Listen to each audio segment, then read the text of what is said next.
शहर उपचुनाव से पहले बीजेपी का बड़ा दाव।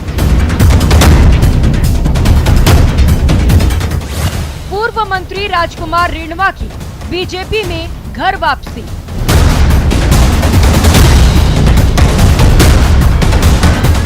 (2018) में रेणवा ने टिकट कटने से बीजेपी छोड़ी थी। काम कुछ नहीं है मेरे क्षेत्र के लोगों ने मेरे पर इतना बड़ा विश्वास किया है, एक निर्दलीय व्यक्ति को इतना ऋणी किया, इतना विश्वास किया है, तो कम से कम मेरे क्षेत्र के काम होने चाहिए। खूब काम हुए, उसके बाद में भारतीय जनता पार्टी के साथ हूँ।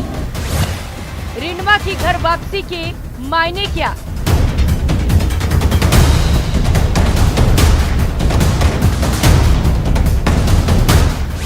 रेणवा की वापसी से बाकी बागियों के भी खुलेंगे रास्ते।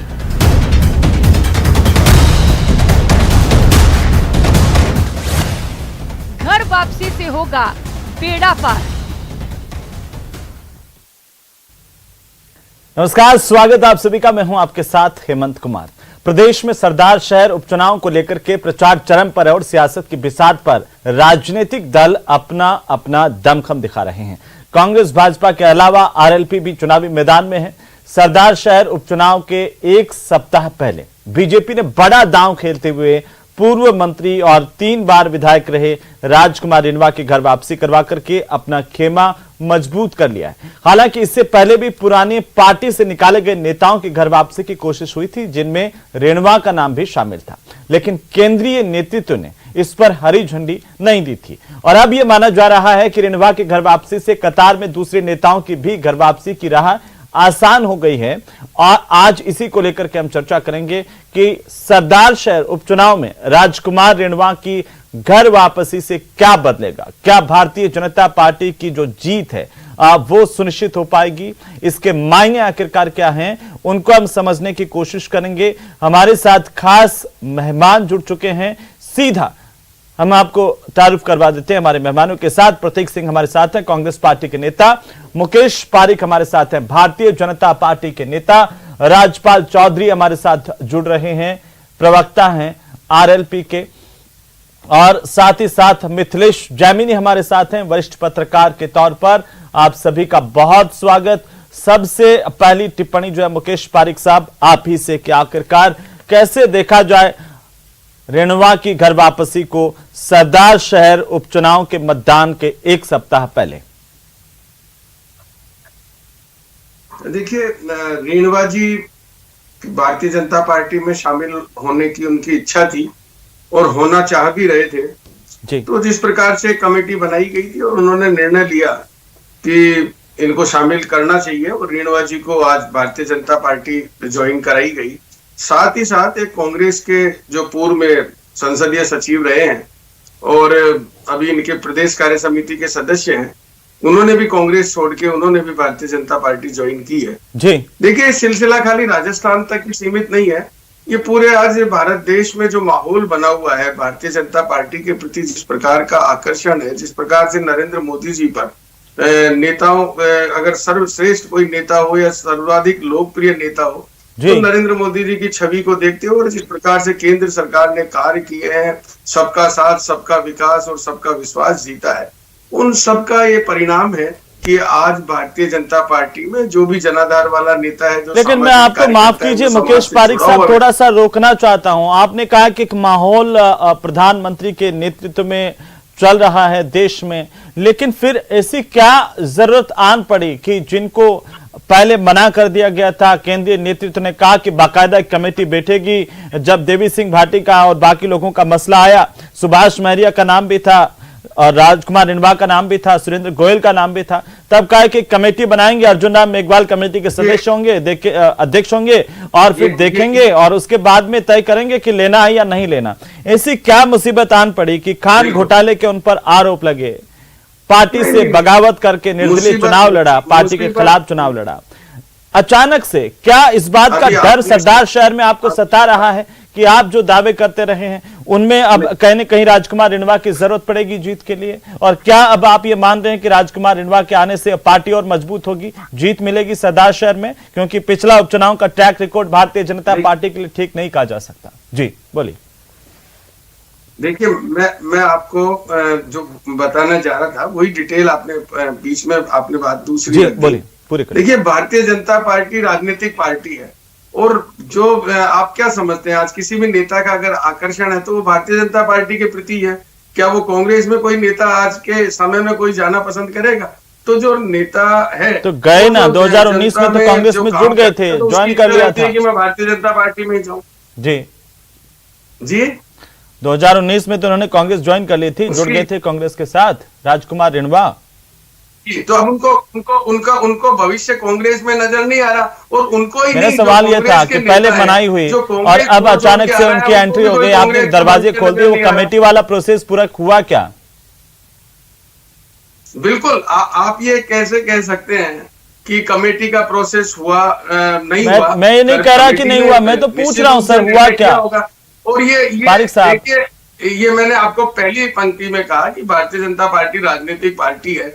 अगर राजकुमार जी रिणवा को ज्वाइन कराना है और अगर कमेटी ने निर्णय ले लिया तो ये सही समय है, और उन्होंने सही समय पर पार्टी को ज्वाइन कर लिया। ठीक है, तारिक साहब मैं आता हूं, एक कमेंट बाकी लोगों का भी हो जाए। प्रतीक जी कैसे देख पा रहे हैं? अब लग रहा है भारतीय जनता पार्टी का दावा कि जो पुराने धुरंधर लोग हैं जो पार्टी के साथ आ रहे हैं, मिल रहे हैं, और आपके यहां से लोग जा रहे हैं, सरदार शहर में स्थितियां गड़बड़ाती हुई नजर आ रही है क्या? देखिए, आप 2012 से लेकर के और अभी तक के जितने उपचुनाव दिखेंगे लगातार कांग्रेस पार्टी ने जीते, चाहे भाजपा की सरकार रही हो और चाहे अभी 4 साल में कांग्रेस पार्टी की सरकार रही हो। और अगला जो उपचुनाव 2022 का हो रहा है 5 दिसंबर को, उसके लिए वोटिंग होगी, वो भी कांग्रेस पार्टी पूर्ण बहुत ज़्यादा मतों से जीतने वाली है। और आप देखिएगा, पिछली बार तो पिंचा जी थोड़ा सा अपनी जमानत बचाने में सफल रहे थे, लेकिन इस बार उनकी जमानत भी जब्त हो जाएगी। किसी राजकुमार रिणवा को लेके आइए या और किसी नेता को, अब वहाँ पे कांग्रेस के सामने कोई खड़े होने लायक ही नहीं है। और यही तो कांग्रेस ने, लेकिन प्रतीक जी मैं आपको रोक रहा हूँ, राजकुमार रिणवा ये तो आपको मानना पड़ेगा कि निर्दलीय भी जीते हैं और लगातार पॉपुलर है इस इलाके में, एक गुरुजी की छवि भी उनकी है, एक आध्यात्मिक छवि भी रखते हैं। का आप स्टेटमेंट देखेंगे अगर आज का ही, तो वो खुद ही ये कह रहे हैं कि उपचुनाव से आगे के चुनाव पे फर्क नहीं पड़ता है। तो इसका मतलब यही है कि वो भी ये मान चुके हैं कि सरदार शहर का उपचुनाव कांग्रेस पार्टी जीतेगी। अब ये थोड़ा सा मशक्कत इस बात की हो रही है कि जितना मार्जिन कम कर सके, बस वही उसी लिए राजकुमार मार्जिन और दूसरे अच्छा, आपने ये तो स्वीकार कर लिया कि राजकुमार रिणवा के आने से मार्जिन कम होगा। अरे मुझे नहीं लगता, हो सकता है 10-15 वोटों का फर्क पड़े, बस वही उतना ही फर्क पड़ेगा। चलिए मैं आता हूं वापस आपके पास में। राजपाल चौधरी जी हमारे साथ जुड़ रहे हैं क्या? अगर वो जुड़ जाए तो उन्हें स्क्रीन पे लाइए। और मिथिलेश जैमिनी साहब सीधे मैं आप ही के पास आता हुआ, जैमिनी साहब आप कैसे देख पा रहे हैं? आपने बीजेपी कांग्रेस दोनों के कमेंट सुने हैं। देखिए, निश्चित रूप से राजकुमार रिणवा की जो छवि है सालासर बालाजी के भक्त के रूप में बहुत मजबूत छवि है, इसमें कोई शक शुबा नहीं है। वो किसी जमाने में वसुंधरा राजे जी के चहेते थे, लेकिन रतनगढ़ से जो ही उनका टिकट कटा और अभिनेश महर्षि जी को टिकट मिला तो वो बागी होकर चुनाव लड़ा उन्होंने। अभी भी वो टिकट मांग रहे थे, तो मुझे लगता है कि ये 2023 के लिए एक प्रत्याशी ढूंढा गया है, क्योंकि अभिनेश महर्षि की भी मजबूत पकड़ है। तो भाजपा को सरदार शहर में, क्योंकि सरदार शहर में भाजपा की दाल गल नहीं रही है, अभी भी नहीं गल रही है, चाहे जयदीप डूडी जी को ले लीजिए, चाहे आप राजकुमार रिणवा जी को ले लीजिए, वहां जो टक्कर है वो साहब तो कह रहे हैं कि पूरी एक लहर है देश में। और ये झूठी बात है जी, ये झूठी बात है। वो अब मेरा सवाल आपसे सीधा जैमिनी साहब ये है कि देखिए, एक वरिष्ठ पत्रकार के तौर पर मेरा सवाल इतना सा है, क्या मजबूरी बीजेपी की जो राजकुमार रिणवा को पहले मना और एकदम से एंट्री दी गई है, उनके साथ वाले बागी जो अभी कतार में हैं, उस पर तो मैं आऊंगा, लेकिन क्या ये वोटों के ध्रुवीकरण को लेकर के ऐसा कहा जा रहा है? इसलिए मैं सवाल कर रहा हूं, क्या ये वोटों के ध्रुवीकरण के लिए राजकुमार रिणवा की एंट्री करवाई गई है? एक सप्ताह पहले कांग्रेस का कैंडिडेट खुद ब्राह्मण है वहां, इसलिए राजकुमार रिणवा जी के आने से वहां 40,000 ब्राह्मण है, कोई बड़ा फर्क नहीं पड़ने वाला है। जो सबसे बड़ी बात है कि वसुंधरा राजे जी की नहीं चल रही है, इससे एक ही मैसेज है, वसुंधरा राजे जी चाहते थे कि देवी सिंह भाटी के गई कि उनकी एंट्री हो जाए, नहीं हुई। ये आज का मैसेज साफ है कि आने वाला कल सतीश पूनिया के साथ है। बीजेपी की जो आज की तस्वीर है कि सतीश पूनिया जिसकी चाहेगा उसकी एंट्री हो जाएगी, चाहे आप घनश्याम तिवारी जी के मामले में देख लीजिए, कांग्रेस से वापस बीजेपी में लिया है, चाहे राजकुमार रिणवा को कांग्रेस से वापस बीजेपी में लिया है। जगत सिंह आए, कृष्णाराम नाई आए और लक्ष्मीनारायण जो भी आए, है ना, जो भी आए सब थ्रू एक ही चैनल है, सतीश पूनिया जो वसुंधरा जी वाला था, जो वसुंधरा जी ने लेकिन आप ये कह रहे हैं ये, लेकिन आप ये कह रहे हैं कि ये गुटबाजी भी अब चरम पर है और बीजेपी का मैसेज क्लियर है कि जैसे देवी सिंह भाटी नहीं आए, उनके ऊपर बैरियर लगा दिया गया, सुभाष महरिया नहीं आए, जो अर्जुन राम मेघवाल ने कहा कि उगता हुआ सूरज है सतीश पूनिया, सुरेंद्र गोयल नहीं आए, ये बैरियर लग गया। जो अरुण सिंह जी ने कहा जी, जो अरुण सिंह जी ने कहा कि सतीश पूनिया ही के नेतृत्व में होगा, सतीश पूनिया ही है, आमेर में जो बयान दिया, अब इस पर मोहर लग गई है कि बीजेपी में किसी को एंट्री लेनी है, बीजेपी में किसी की चलेगी तो एक छत्र सतीश पूनिया की चलेगी। अब कोई मुगालता नहीं रहा है, ये आज की इस राजकुमार रिणवा जी की एंट्री से साफ हो गया है। ठीक है जैमिनी साहब, ठीक है। पारिक साहब, जैमिनी जी कह रहे हैं अगर आप सीधे हो गए हो पारिक साहब, आपका फ्रेम थोड़ा टेढ़ा हो गया था। पारिक साहब ये बताइए आपका रिएक्शन क्या है? जो जैमिनी जी कह रहे हैं कि आपकी हालत वहां पर ठीक नहीं है, आंकड़े भी बताते हैं कि 2014 से लेकर के अब तक जो 13 कुल उपचुनाव हुए हैं उसमें 3 बार भारतीय जनता पार्टी ने जीत हासिल की, बाकी 10 बार उपचुनाव के अंदर कांग्रेस जीती है। और जो जैमिनी जी कह रहे हैं कि एक तो गुटबाजी, दूसरी वसुंधरा कैंप की, देखिए इसको लेकर के आप नकार नहीं सकते, सवाल उठ रहे हैं। आपने 40 जो है स्टार प्रचारकों की सूची जारी की, मैं देख रहा था 30 अभी तक वहां पर नहीं पहुंचे और सारे के सारे वसुंधरा खेमे से है। उससे पहले गुलाबचंद कटारिया का बयान आ जाता है, कहते हैं कि जिनके दिमाग में कुछ गलतफहमी पाली हुई है वो वहां चले जाएं। उसको भी माना जा रहा है कि वो उन्हीं के लिए है। वसुंधरा राजे अब तक चुनावी कैंपेन में नहीं दिख रही हैं। जैमिनी साहब ये कह रहे हैं कि वसुंधरा खेमे के जो भी लोग हैं उनकी एंट्री नहीं हुई है और यहां पर सरदार शहर में राजकुमार रिणवा की एंट्री हुई है। आपका क्या कहना? वो ये भी कह रहे हैं कि बीजेपी की हालत पतली है। बोलिए। देखिए जैमिनी साहब का जो आकलन है जी, जो उनका ये कहना है कि बीजेपी की हालत पतली है, निश्चित रूप से वो ये सोच के कह रहे हैं कि एक सहानुभूति होती है। पंडित भंवरलाल जी शर्मा वहां लंबे समय तक विधायक रहे, हाँ। उनका सीधा जनता से जुड़ाव रहा, वह लोकप्रिय रहे, लगातार विधायक रहे। तो जैमिनी जी एक वरिष्ठ पत्रकार के नाते निश्चित रूप से आकलन कर रहे हैं कि जो पिछले उपचुनावों का जो ट्रेंड रहा है वो इस प्रकार से रहा है कि उसमें सहानुभूति का जो उम्मीदवार जिनके परिवार के सदस्यों को उतारा गया उनका उसका लाभ हुआ और उन परिवार के सदस्यों को उसकी जीत मिली। तो उन्हीं आंकड़ों के आधार पर जैमिनी जी ये बात कर रहे हैं। हाँ। और जहां तक ये गुटबाजी की बात कर रहे हैं, भारतीय जनता पार्टी में कोई गुटबाजी नहीं है। अगर मुझे आश्चर्य होता है, अगर भारतीय जनता पार्टी को आप गुटबाजी कहते हैं तो कांग्रेस में जिस प्रकार से सिर्फ फुटबॉल हो रहा है, जिस प्रकार से कांग्रेस को कौन ज्यादा अधिक सल्टा है, कौन बड़ा गद्दार, कौन ज्यादा अधिक गद्दार, इस प्रकार की जो बातें हो रही है आज कांग्रेस में, आप देखिए कि कांग्रेस में कोई का बयान पर अंकुश नहीं है, कोई भी नेता कुछ भी कह सकता है। और आज कांग्रेस की तो यह हालत हो गई है कि राहुल गांधी का यहाँ पर पदयात्रा होने वाली है और उसके पहले जिस प्रकार से कांग्रेस में आपस में इतना ज्यादा तनाव हो गया कि कांग्रेस में कौन अधिक किसको सल्टा सकता है। बिल्कुल पारिक साहब बिल्कुल, लेकिन मेरा सवाल उसका जवाब नहीं दिया। वसुंधरा खेमा अभी तक चुनाव प्रचार से दूर है, आप कह रहे हैं, तो वो तो विपक्ष वाले इसीलिए तो आरोप लगाते हैं। कोई खेमा नहीं है ये, तो वसुंधरा राजे क्यों नहीं चुनाव प्रचार में आ रही है? ये सवाल उठ रहा है। और ये कह रहे हैं जैमिनी साहब तो यहाँ तक कह रहे हैं, ये तो साफ मैसेज है कि साहब वसुंधरा खेमे को ना और सतीश पूनिया का जो वही उनका डंका बजेगा। जैमिनी साहब की बात का मैं जवाब दे रहा हूँ, सुनिए आप। देखिए हमारे यहाँ कोई खेमा नहीं है, हमारे यहाँ एक ही खेमा है, कमल खेमा, और हमारे यहाँ एक ही नेता है नरेंद्र मोदी। तो आपको इसमें कहीं कोई वो करने की जरूरत नहीं है शंका कि हमारे यहाँ चाहे खेमा है तो भारतीय जनता पार्टी का कमल के फूल के नीचे एक ही खेमा है। हमारे यहाँ कोई सब में बड़ा नेता है, कोई हमारा ही नहीं दुनिया का अगर कोई सब में बड़ा नेता है तो नरेंद्र मोदी है।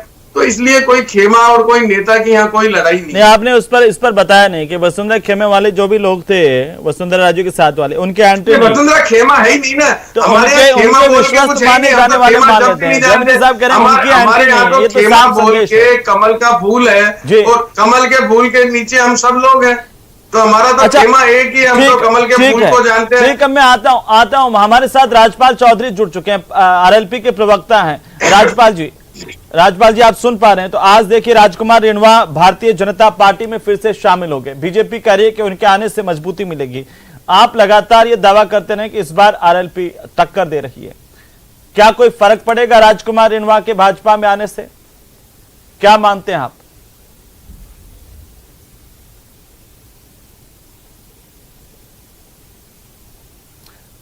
राजपाल चौधरी जी, आप मेरी अगर आवाज सुन पा रहे हैं तो? हाँ जी सर, सुन पा रहा हूँ। सुन पा रहे हैं तो बताइए आपका रिएक्शन क्या है?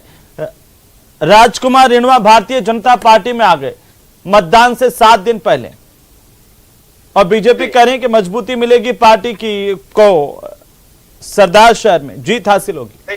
बोलिए। नहीं, ऐसा कुछ नहीं है। भारतीय जनता पार्टी की यहाँ पे स्थिति, हालत बहुत ज्यादा पतली है। तो भारतीय जनता पार्टी अपने बड़े नेताओं को यहाँ यूज करना नहीं चाहती, सेंटर वालों को। स्टेट के कोई नेता का यहाँ पे इफेक्ट है नहीं, इसलिए भारतीय जनता पार्टी जो इनके घिसे पिटे दावे हैं उनको रिपीट कर रही है। सरदार शहर की जनता मानस बना चुकी है। बीजेपी का यहाँ पे कोई माहौल नहीं है। लगातार एमपी साहब, माननीय सांसद बेनीवाल जी यहाँ पे दौरे कर रहे हैं। उनको भारी जन समर्थन यहाँ की जनता से मिल रखा है। सरदार शहर की जो जनता है वो भारतीय जनता पार्टी और कांग्रेस दोनों ने मिलकर यहाँ की जनता को बहुत बैकवर्ड रखा है। और ये जो इनके आज जो ज्वाइनिंग करवाई है राजकुमार रिणवा जी की, मेरे को नहीं लगता यहाँ पे इनका कोई इफेक्ट पड़ेगा, या इनका ऐसे कोई वोट बैंक है, या इनकी लोकप्रियता है, इससे कोई फर्क नहीं पड़ने वाला। ये एक इनका झूठी पब्लिसिटी है जो ये करना चाहते हैं। ये स्टंट मात्र है। यहाँ की जनता के अंदर उनकी कोई पॉपुलरिटी नहीं है, जीरो है। यहाँ की जनता मानस बना चुकी है। राष्ट्रीय लोकतांत्रिक पार्टी के पक्ष में यहाँ पे वोट पड़ेंगे और राष्ट्रीय लोकतांत्रिक पार्टी के समीकरण तो बताइए ना जरा, चौधरी साहब समीकरण तो बताइए। कांग्रेस कह रही है कि लोग ये कह रहे हैं कि भाई जीतने वाला विधायक तो सिर्फ 8-10 महीने रहेगा, विकास की कोई उम्मीद नहीं है, और इसीलिए भंवरलाल शर्मा जो दिवंगत विधायक, उनको श्रद्धांजलि के तौर पर कांग्रेस को वापस से सिंपैथी के आधार पर वोट मिल जाएंगे। बीजेपी कह रही है कि नहीं, अब की बार जब हमारे साथ पुराने जो लोग हैं जो नाराज थे उनको हम लेकर के आ गए, हमारा खेमा मजबूत हो गया है। आपका समीकरण क्या है? अगर हमारा समीकरण है यहाँ के लोगों के बीच में जो माननीय सांसद हनुमान बेनीवाल जी की पॉपुलरिटी और उनका लोगों के साथ में जुड़ाव, जिस तरीके से यहाँ कांग्रेस प्रचार कर रही है, कांग्रेस के प्रचार करने का तरीका है सिंपैथी फैक्टर। जो उनके कैंडिडेट है अनिल शर्मा, वो लोगों के बीच में जाते हैं और लोगों को कहते हैं कि हमारे फादर साहब एक्सपायर हो गए, मेरे पिताजी एक्सपायर हो गए, हमें वोट दीजिए। और भारतीय जनता पार्टी के जो कैंडिडेट है वो कहते हैं कि मैं 4-5 बार चुनाव हार गया, मुझे वोट दीजिए। इनके पास में जनता के बीच में जाने का, उनके मुद्दों को सुनने का कोई रोल नहीं है। ये मुद्दों पे बात नहीं करते, ना इस पे करते। ठीक है, पारिक साहब आरएलपी के प्रवक्ता कह रहे हैं कि इनका कोई फर्क नहीं पड़ने वाला, कोई ऐसे नेता नहीं है जो जनता के बीच में पॉपुलर हो। जवाब दीजिए पारिक साहब। देखिए, आरएलपी के प्रवक्ता को यही जवाब देना होगा। बाकी ये तो जनता निर्णय करेगी कि कौन कितना लोकप्रिय है, और ये चुनाव का परिणाम निर्णय करेगा कि कौन कितना लोकप्रिय है।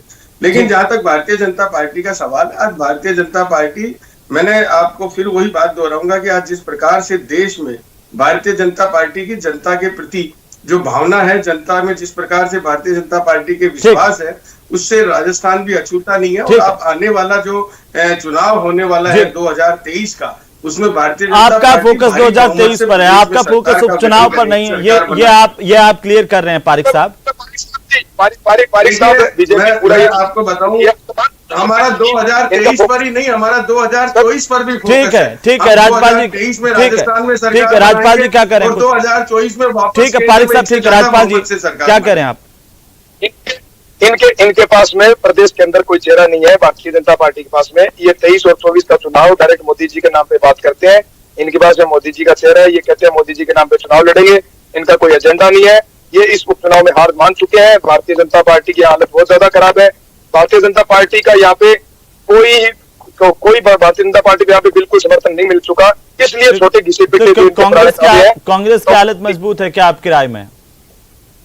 नहीं, कांग्रेस की हालत, कांग्रेस ने तो यहाँ हालत लोगों को बहुत पीछे रखा है। कांग्रेस ने तो यहाँ के जो लोगों के हालात है, चाहे वो सड़कों की हो, चाहे एजुकेशन की हो, कांग्रेस के जो नेता थे उन्होंने लोगों के लिए कुछ नहीं किया। ठीक है प्रतीक, छोटी सी टिप्पणी जवाब दीजिए जो राजपाल चौधरी बोल रहे हैं, बोलिए प्रतीक जी। देखिए, आप पिछले 4 साल का अगर चुनाव देखेंगे धरियावाद के अंदर देख लीजिए, वल्लभनगर में भी आरएलपी का कैंडिडेट था, और वल्लभनगर में आप देखेंगे तो बीजेपी की कैंडिडेट तो 4थे स्थान पे चला गया, जमानत जब्त हो गई। तो मुझे ऐसा लगता है कि आने वाला जो उपचुनाव है सरदार शहर का, मैं लिख के देने को तैयार हूं कि भाजपा के और आरएलपी के कैंडिडेट की जमानत जब्त हो जाएगी। और आरएलपी वाले ये भूल रहे हैं कि 2019 में हनुमान बेनीवाल जी खुद नरेंद्र मोदी जी के नाम पे चुनाव जीते थे, तो ये उनको ये नहीं भूलना चाहिए। मैं आपको फिर बता रहा हूँ। ठीक है, लेकिन वो तो पहले कह रहे हैं नंबर कि आप पे तो सिंपैथी का फैक्टर लेकर के लोगों के बीच में जा रहे हैं। नहीं, सिंपैथी नहीं, आप मुझे देखिए, सिंपैथी नहीं है ये। और ये कांग्रेस के जो अच्छी स्कीम है, अच्छी योजनाएं हैं, कांग्रेस आप कह रहे हैं, आज ही 2 लोग जो आपके कांग्रेस में शामिल थे वो तो छोड़ करके चले गए हैं। देखिए, कांग्रेस पार्टी 135 साल पुरानी पार्टी है। 135 साल पुरानी पार्टी के अंदर कई नेता आए और कई नेता गए। नेताओं का आना जाना इस पार्टी के अंदर लगा रहता है। 2 मिनट बचे हैं, मैं जैमिनी साहब को दूंगा। कैंडिडेट है वो जीतेगा भारी बहुमत से। जैमिनी साहब, आखिरी जो कमेंट है आपका वो मैं चाहता हूं कि आखिरकार एक फैक्टर आपने कहा वसुंधरा राजे का खेमा, जिस पर जवाब नहीं दिया पारिक साहब ने, कहा कि हमारे यहाँ पर कोई खेमेबाजी नहीं, लेकिन ये तो दिख रहा है ना कि वसुंधरा राजे अभी चुनाव प्रचार से दूर हैं। और दूसरा जो आप कह रहे थे कि कांग्रेस को एक सिंपैथी का वोट मिलना है, तो कांग्रेस इस बात से आश्वस्त है। क्या कांग्रेस के भीतर की जो बयानबाजी हो रही है, जो गुटबाजी सबके सामने हो रही है, वो कोई इंपैक्ट डालेगी आरएलपी को? जो उम्मीदें हैं उस पर भी मैं चाहता हूं थोड़ा सा आपका रिएक्शन आए। देखिए, निश्चित रूप से आरएलपी के जो सुप्रीमो है, जिस तरीके से उन्होंने वहां कैंप कर रखा है और गांव-गांव में जा रहे हैं, और जिस तरीके से जो उन्होंने आज वसुंधरा राजे पे हमला बोला है, जिस तरीके से उन्होंने उनके पूरी कार्यप्रणाली को खोल के रख दिया है, उससे वहां पर एक नया जो पॉलिटिकल इनर्शिया क्रिएट हो गया है। तो निश्चित रूप से आरएलपी विन विन सिचुएशन में है वहां। लेकिन कांग्रेस में जो सचिन पायलट और अशोक गहलोत जी के बीच में जो कवायद चल रही है, जो अदावत चल रही है, उसका खामियाजा वहां हो सकता है। उसी को भुनाने के लिए आरएलपी वहां पूरी जान लगा रही है, क्योंकि टक्कर वहां आरएलपी और कांग्रेस में ही है। बीजेपी वहां कहीं नहीं है चुनाव में, ये सबको पता है। ये बीजेपी खुद को भी पता है, और बीजेपी ने राजकुमार रोनेवाल जी को इस चुनाव के लिए नहीं, 2023 में सरदार शहर से भाजपा के प्रत्याशी होंगे इस नाम से लिया है। उन्होंने अभी भी उपचुनाव में भी टिकट मांगा था, उन्हें टिकट नहीं मिला और उन्हें 2023 के लिए लिया गया है। और जो श्यामलाल जी हैं, जो उनके चाचा जी हैं, वो ये चाहते हैं कि कैसे भी अनिल, क्योंकि बीजेपी तो जीत नहीं रही, अगर उनका भतीजा हार जाता है तो फायदा होगा। लेकिन जो कांग्रेस की स्थिति है वो बहुत, लेकिन मुकाबला बड़ा दिलचस्प है जैमिनी साहब। मुकाबला इस लिहाज से जैसे आप कह रहे हैं दिलचस्प है, ये भी आरएलपी के लिए सेमीफाइनल है। आरएलपी अगर वहां सेकंड रहती है, जीतती है, तो राजस्थान में आरएलपी का कद और आप बढ़ेगा। जिस बात का इशारा भी कर रहे हैं वो भी कहीं ना कहीं भारतीय जनता पार्टी के लिए अच्छे संकेत आगामी दिनों में हो सकते हैं। लेकिन छोटा सा कमेंट चाहता हूं आपसे पारिक साहब, क्या अब राजकुमार रिणवा की वापसी से एक रास्ता खुल गया है क्या बाकी बागियों को वापस आने का, उनकी एंट्री का? निश्चित रूप से भारतीय जनता पार्टी राजनीतिक पार्टी है। राजनीतिक दल में भारतीय जनता पार्टी के प्रति आज सब नेताओं का आकर्षण है। हर व्यक्ति चाहता है कि भारतीय जनता पार्टी में शामिल होकर देश की सेवा करे। भारतीय जनता पार्टी एक ईमानदार और एक अच्छे विकास देने वाली पार्टी है। देश की साख को देश और पारिक साहब बहुत शुक्रिया, और और प्रतीक जी आपका भी शुक्रिया, जैमिनी साहब आपका भी शुक्रिया, राजपाल जी आप हमारे साथ जुड़े, आपका भी बहुत शुक्रिया चर्चा में शामिल होने के लिए। कुल मिलाकर के अब चुनाव प्रचार चरम पर है इस वक्त सरदार शहर में, और सबकी उम्मीदें इस बात को लेकर के हैं कि आखिरकार उनकी मेहनत धरातल पर रंग लाए, और राजकुमार रिणवा की वापसी को लेकर के संभावनाएं 2023 की तलाशी जा रही है भारतीय जनता पार्टी की ओर से। आखिरकार इसका फायदा कितना बीजेपी को मिल पाएगा, यह भी देखने वाली बात है। नमस्कार।